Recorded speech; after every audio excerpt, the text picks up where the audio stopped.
யெகோவாயிரு பிரேற்றின் வழியாக தேவநாமம் மகிமைப்படுவதாக உங்களையும் வெல்கம் பண்றேன்.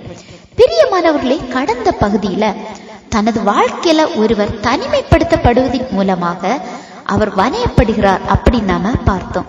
அடுத்ததாக ஒரு மனிதன் வணையப்பட்டு அவன் தேவனால் பயன்படுத்த தயாராகும் போது எந்த விதமான ஒரு குறைவுகளும் இல்லாத சரியான மனிதனாக மாறுவாரா என்று நாம பார்க்க போறோம்.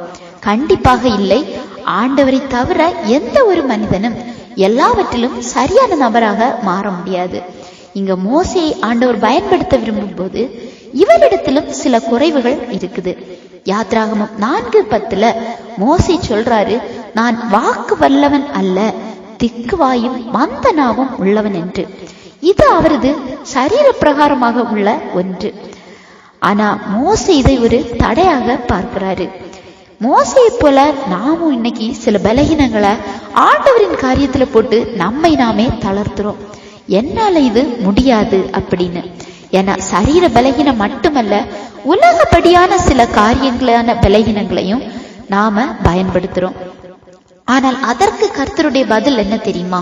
யாத்ராகமம் 4:12 பார்க்கும்போது, ஆதலால் நீ போ, நான் உன் வாயோட இருந்து நீ பேச வேண்டியதை உனக்கு போதிப்பேன் அப்படின்னு சொல்றாங்க.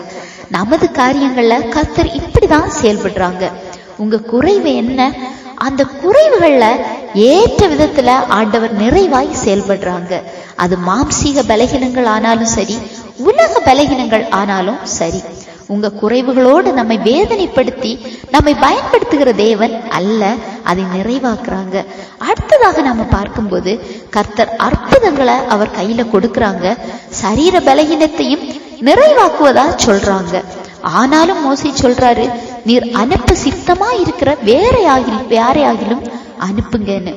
இப்படி சொல்லும் போதுதான் கர்த்தர் மோசையின் மேல கோபம் உண்டவராகி என்று நாம பார்க்கிறோம். ஏன்னா மோசைக்குள்ள ஒரு விசுவாசமற்ற தன்மையானது காணப்படுது.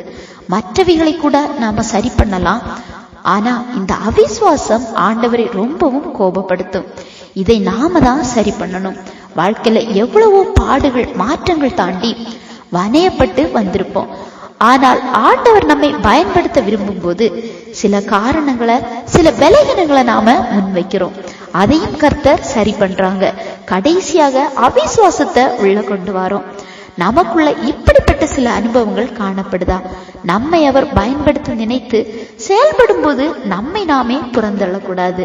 எல்லாவற்றுக்கும் நமது இருதயமும் அதில் காணப்படுகிற அவிசுவாசமும் தான் காரணம்.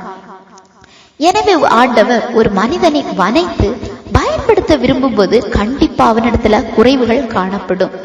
அது சரீர பிரகாரமான மற்றும் உலக பிரகாரமான பலகீனங்களா இருந்தா நாம விரும்பும் போது கண்டிப்பாக ஆண்டவர் அதை நமக்கு சரி பண்ணுவாங்க. அதுவே அவிசுவாசம் காணப்பட்டா நாம தான் அதை சரி பண்ணணும். சரியா? இந்த செய்தி உங்களுக்கு பிரயோஜனம் உள்ளதா இருந்திருக்கும் நம்புறேன். ஆண்டவர் தாமே உங்களை ஆசீர்வதிப்பாராக.